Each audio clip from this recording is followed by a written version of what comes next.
Salut à tous chers amis et bienvenue dans cette deuxième partie sur la création d'un logiciel en Python.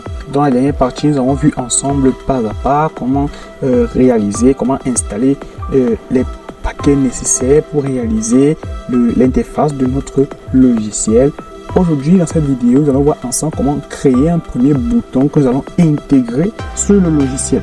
Alors, c'est quoi un bouton? Pour ceux qui ne savent pas ce que c'est, il pourrait y avoir certaines personnes, lorsque je parle de bouton, ils ne pensent pas, ils ne comprennent pas en fait. Alors, c'est quoi? Nous allons tout simplement rajouter un petit élément sur lequel l'utilisateur aura la possibilité de cliquer dans cette vidéo. Nous allons apprendre en fait à rajouter des boutons sur notre page, apprendre l'effet de frame avec Python. Avant toute chose, si ce genre de vidéo vous plaît, n'hésitez pas à mettre un j'aime et à vous abonner à la chaîne avec toutes les notifications. Ça m'aide beaucoup et ça m'encourage pour la suite. Avant toute chose, avant qu'on ne commence, avant qu'on ne lance l'explication et le projet, j'aimerais vous montrer dans cette vidéo d'abord comment est-ce qu'on fait pour créer un environnement virtuel. J'ai appris des messages de pas mal de développeurs. J'ai suivi la vidéo précédente qui avait pas mal de problèmes là-dessus.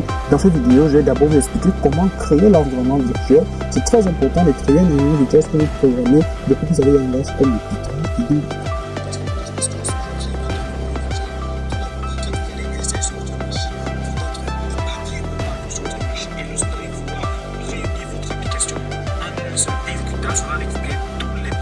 Et installer sur votre machine pour former qu'un seul exécutable, ce qui va rendre votre application très lente, très lente et avec assez de poids. Alors, vous êtes prêts? On commence.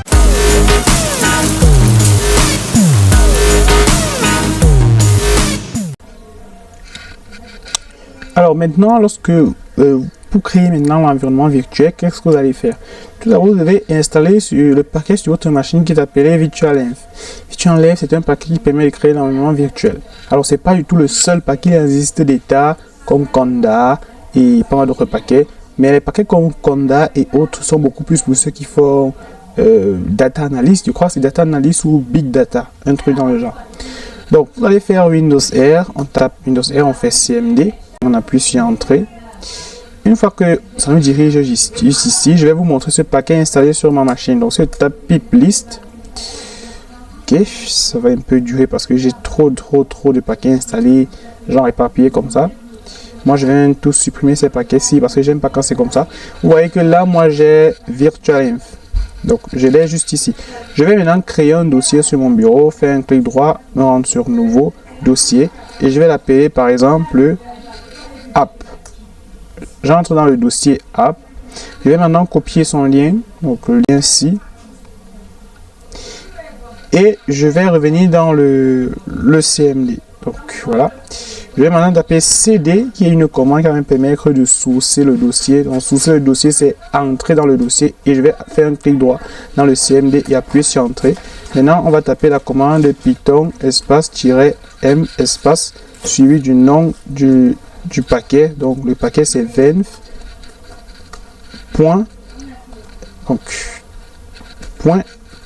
.env. J'appuie sur Entrée. Donc c'est la commande pour créer un environnement virtuel. Donc Python-m espace venv. Donc venv parce qu'on va utiliser le module V1 donc de virtualenv. Et ça va être le nom. Vous pouvez mettre le nom de votre choix, donc le nom de l'environnement virtuel. On peut voir qu'un dossier s'est rajouté juste ici. Donc si je double-clique, j'ai le dossier .env. À l'intérieur, j'ai un dossier include, un dossier libre, un dossier script. Une fois que c'est fait, on va devoir activer l'environnement virtuel. Donc, une fois que c'est fait, donc on va un peu patienter ici parce que le CMD, il a déjà terminé. Donc, je vais devoir l'activer tout d'abord. Donc, je vais faire un coup de CD. Donc, pour activer l'environnement virtuel, je dois me rendre... je vais voir un peu.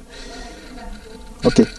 Je suis sur Windows, donc je vais me rendre dans Script, dans le dossier Script pour activer. Donc, il y a certaines machines où vous allez, pour activer l'environnement virtuel, vous allez juste faire source espace script. Je crois que c'est ça, script. Script / activate.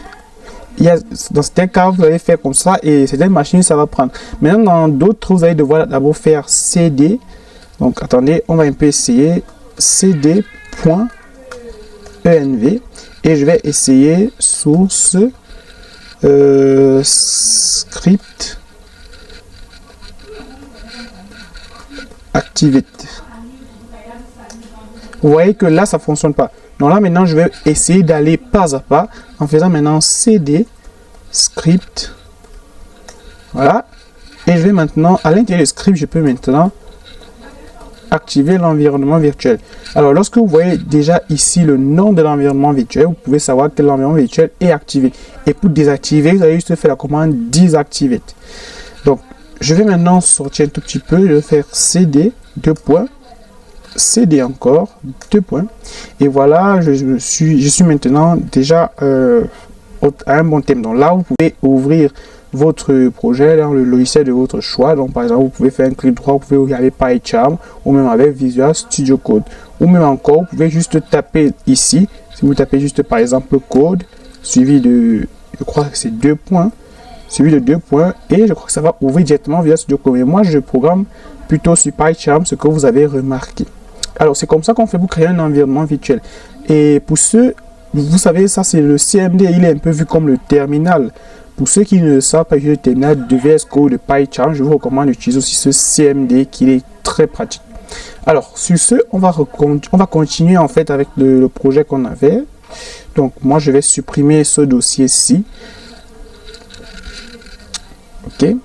Donc moi je vais le supprimer parce que ça remplit mon bureau pour rien. Vous voyez, on a pas mal de poids. Bon, là je vais retourner dans le projet dernier. Donc je vais rouvrir PyCharm. Et on se retrouve juste cette application-ci dans cette vidéo. Donc, dans la vidéo précédente, il n'y avait pas le bouton ainsi que le logo. Voici ce que nous allons réaliser aujourd'hui. Donc, nous allons mettre le logo. Donc, un petit logo que j'ai téléchargé sur le web. J'ai changé de format. Donc, voilà, je vais vous montrer comment on fait ceci.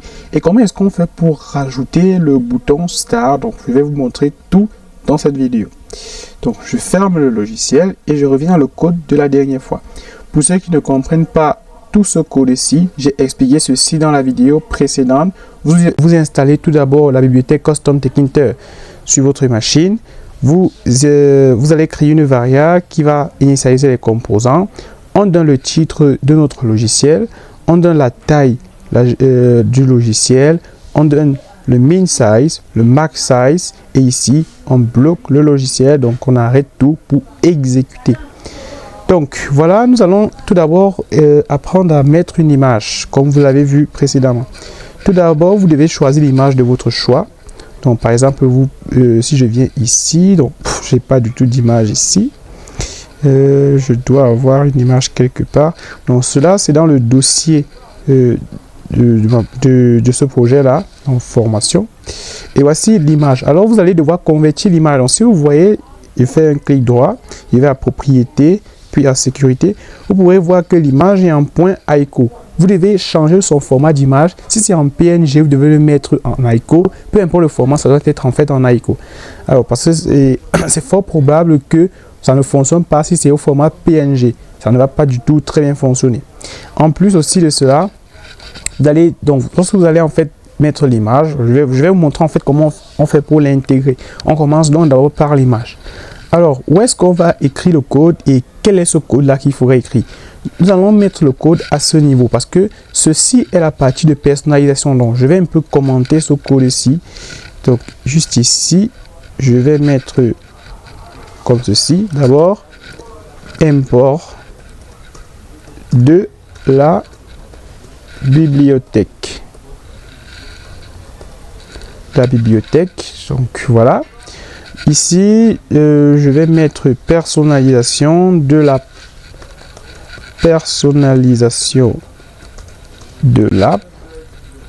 Alors, au niveau de personnalisation de l'app, tout ce qu'on va ranger ici vont être uniquement pour personnaliser l'application.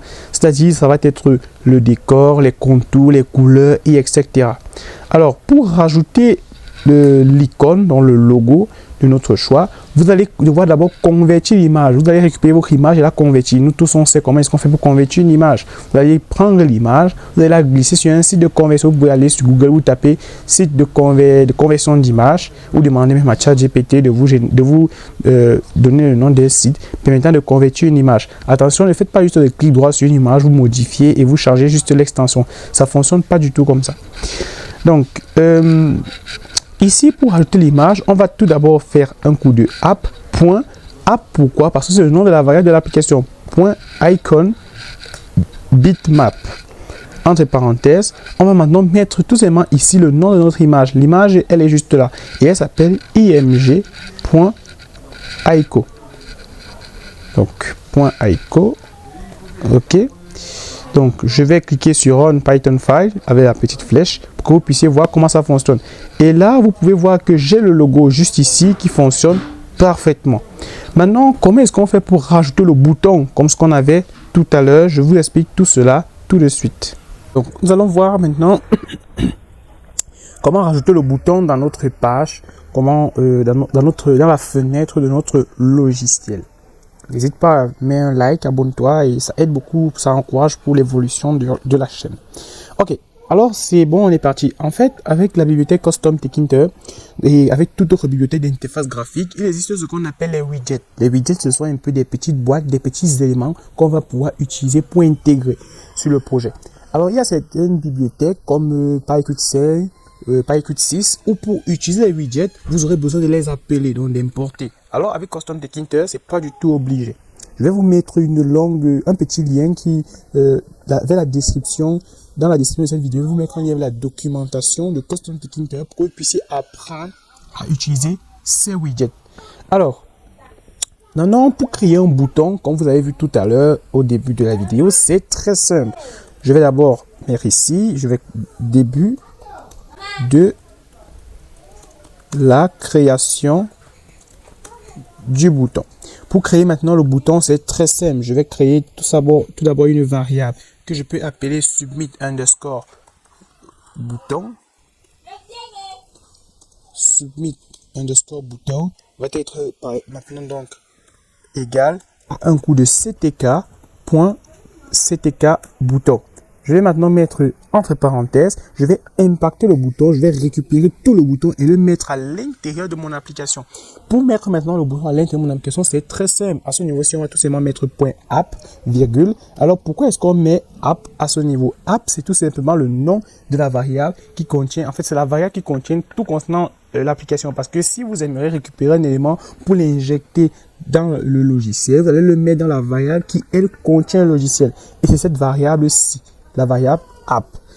Maintenant, on va devoir donner le texte qui va être affiché sur le bouton. Pour cela, c'est très simple. On va tout simplement mettre ici texte qui va être égal, par exemple, à commencer. OK. Maintenant, on va devoir afficher le bouton parce qu'une fois que c'est fait, on va devoir l'afficher. Alors, c'est pas du tout la seule manière pour vous de créer un bouton avec Custom Tkinter. C'est pas du tout la seule manière. Donc, il y a un petit bug ici. Je vais supprimer. Je fais submit. Je mets un T. Maintenant, il faut impacter. Impacter, ça va être pour nous une manière de déplacer le bouton, de lui donner l'emplacement et il va être placé. Pour cela, on va maintenant récupérer submit underscore button .pack pour l'impacter et on va maintenant lui donner un pad X et un pad Y. Donc, je vais commencer par le pad X qui va être par exemple égal à 50 et un pad Y qui par exemple va être égal à 60. Maintenant, on peut donc lancer notre programme. Donc, je vais faire un clic droit et je vais exécuter. Alors, vous pouvez voir que là, maintenant, on a un joli petit bouton bleu qui est tout au centre. On peut cliquer sur commencer et vous voyez, on a très bien réussi ce qu'on avait fait dans cette vidéo. Rajouter un bouton commencer sur le logiciel et rajouter le logo. Donc, j'espère que vous avez très bien compris. Je vous laisse vous exercer. Pour que vous puissiez donc vous exercer, je vous redemanderai de reproduire plusieurs fois cette vidéo. Dans la prochaine vidéo, nous allons voir ensemble comment rajouter différentes fonctions. Par exemple, lorsqu'on va cliquer, un compte à rebours va commencer. Ou lorsqu'on va cliquer, ça va effectuer une capture d'écran. En vrai, je vais décider de pas mal de choses pour la prochaine vidéo.